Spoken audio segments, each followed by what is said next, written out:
officers of Minneapolis Police Department, you are all under arrest. Sit down on the ground. To another developing story this morning, multiple anti-ICE demonstrators were arrested in Minneapolis overnight during a violent demonstration outside a hotel. Officials said the demonstrators were trying to force their way into the hotel where they believed ICE agents were staying the night. This comes as lawmakers call out Democratic leaders in the state they say are putting agents and citizens at risk by allowing demonstrators to interfere with deportation operations. Over the weekend, an armed anti-ICE demonstrator was shot and killed during a fight with Border Patrol. What we have is ICE doing isolated operations to get criminals off the street with zero cooperation from the governor, from leadership in Congress, or from the mayor. And so when you see what we just observed, was that peaceful protesting? Of course not. That was a very violent occurrence because ICE cannot do their job effectively when local law enforcement refuses to help. And that is what is so tragic about what happened yesterday and what's been happening in Minneapolis for the past several weeks, is that ICE is doing all of this work, doing their jobs, and local law enforcement are not being allowed to do a single thing to help. And that is dangerous. In a post online, Trump wrote, "The mayor and the governor are inciting insurrection with their pompous, dangerous, and arrogant rhetoric. Instead, these sanctimonious political fools should be looking for the billions of dollars that has been stolen from the people of Minnesota and the United States of America. Let our ICE patriots do their job." I'm Christine Frizzau. Tonight, there are growing bipartisan concerns over the killing of a U.S. citizen in Minneapolis. As both parties call for fair investigations, the desire to make changes to DHS funding may result in a government shutdown in less than a week.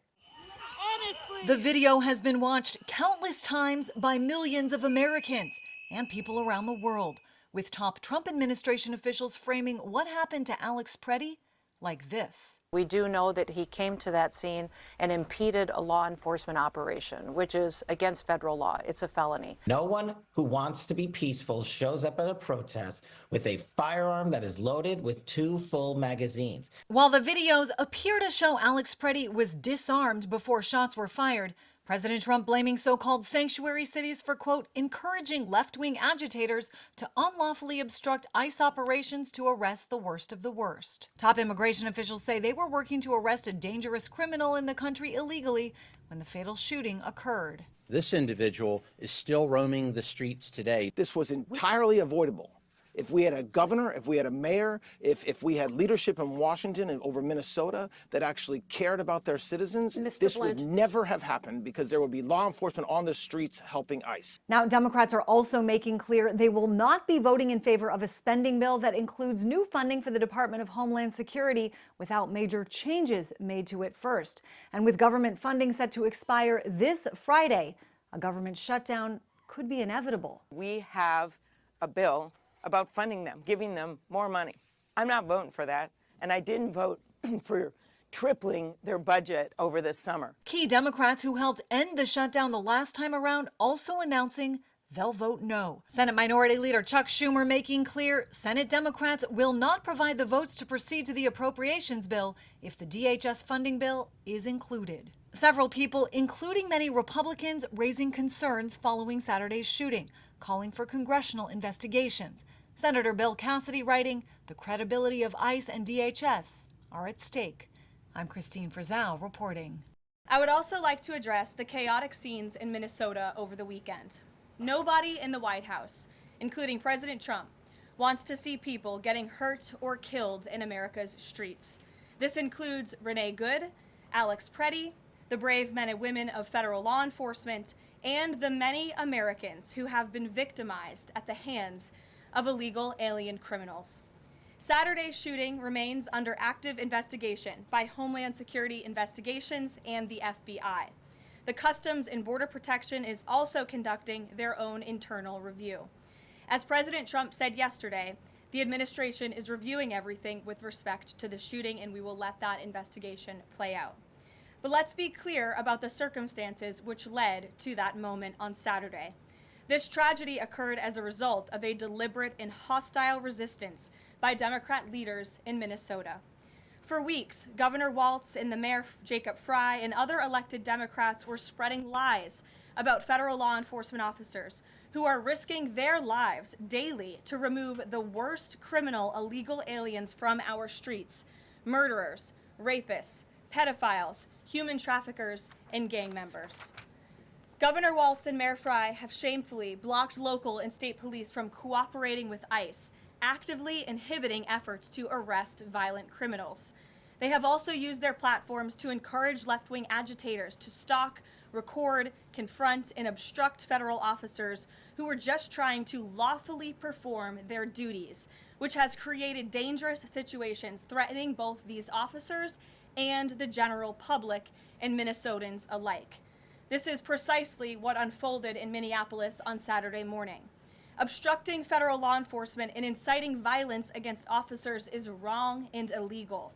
This used to be a universally accepted position in the United States.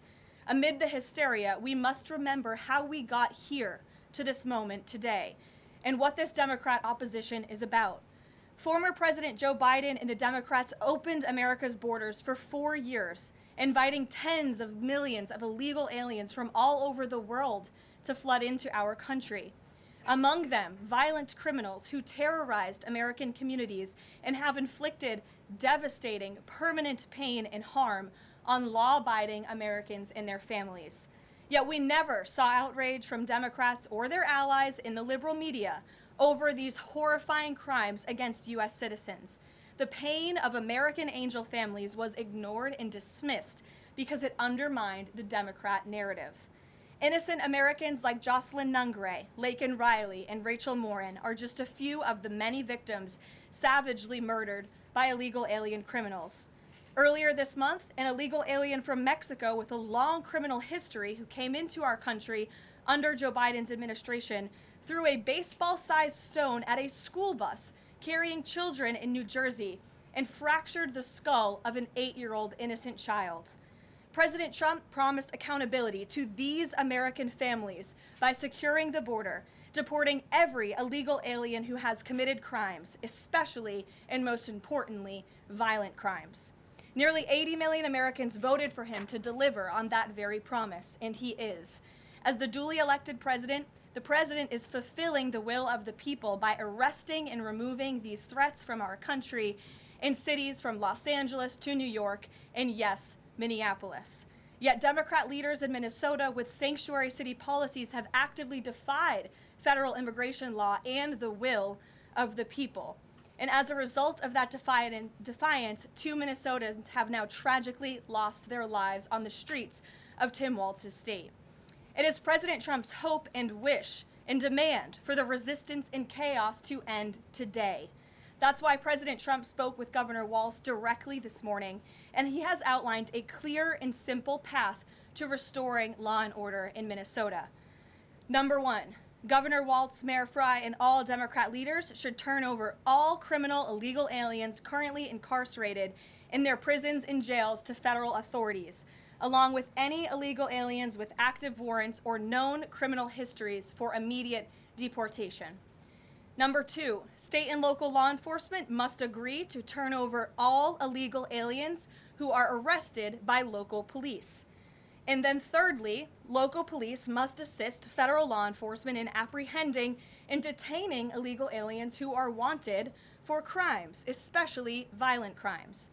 If Governor Walz and Mayor Fry implement these common sense cooperative measures that I will add have already been implemented in nearly every single other state across the country, Customs and Border Patrol will not be needed to support ICE on the ground in Minnesota. ICE and local law enforcement can peacefully work together, as they are effectively doing in so many other states and jurisdictions. Additionally, President Trump is calling on the United States Congress to immediately pass legislation ending sanctuary cities once and for all. American cities should be safe sanctuaries for law-abiding citizens only, not for dangerous illegal alien criminals who broke our nation's laws and do not belong here. We hope Governor Walz will do the right thing and continue to work with President Trump to keep the American people safe following their call this morning. Americans overwhelmingly want exactly what President Trump is delivering: strong borders, and strict immigration enforcement against the worst illegal aliens, of which there are still hundreds of thousands to deport from the interior of our country. The most peaceful way to carry out this vital public safety mission is for Republicans and Democrats to do it together, and for state and local law enforcement to work together with federal law enforcement. We want to let cops be cops. You wouldn't know this continues to be a very popular policy position from the biased media coverage over the course of the last few days, but polling shows huge support for this exact thing President Trump is calling for. More than 80% of Americans favor deporting illegal aliens convicted of violent crimes. A country unable to deport criminals who enter it illegally is no country at all.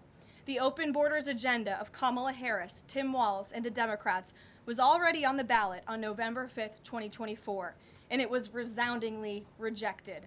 President Trump will never back down from his promise to deport violent criminal illegal aliens and make America safe again, and he welcomes all cooperation in that effort.